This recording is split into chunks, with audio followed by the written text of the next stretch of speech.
Hi friends, ఈరోజు మన చేనుకైతే first కోట మంది అయితే చల్లుతున్నాము.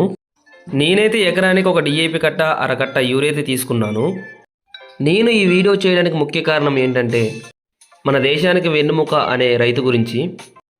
నేను ఒక కట్ట డిఏపి తీసుకున్నాను, ఒక అరకట్ట యూరియా తీసుకున్నాను.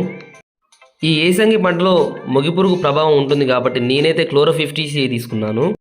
ఆ 50C చుట్టూ పోయండి, ఒక్క కాడ పోస్తే కిందికి దిగిపోద్ది, మందంతా కింద కారుతుంది.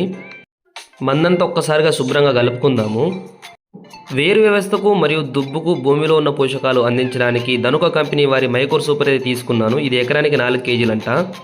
చలికాలం కాబట్టి మనకు నాటు అనేది అంత అభివృద్ధిగా చెందకపోవడం వల్ల నేను ఈ గుళికలు వాడటం జరిగింది. శుభ్రంగా కలుపుకొని బస్తాలను అయితే ఎత్తుకుందాము. బస్తాల్లోకి ఎత్తుతుంటే నేను చెప్పాను కదా మందైతే కిందికి దిగిపోతుందని, ఒక 2-3 సార్లు తిరిగేయండి, అప్పుడు మంద అనేది బాగా కలుస్తుంది. గుళికలు కూడా సన్నగా ఉండడం వల్ల కిందికి దిగిపోతాయి. గుళికలు కూడా బాగా కలుపుకోండి. ఇక మనమైతే చేను దగ్గరికి వెళ్దాము. చూడండి ఫ్రెండ్స్, మనం అడుగేస్తుంటే ఎలా దిగిపోతుందో. ఒక మందు బస్తా సంకకేసుకొని ఈ దిగబడుతున్న బురదలో మందైతే జల్లుతుంటాడు రైతు.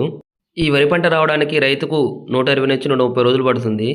పంట చేతికొచ్చే సేపు తన చేనులోనే కష్టపడుతుంటాడు రైతు.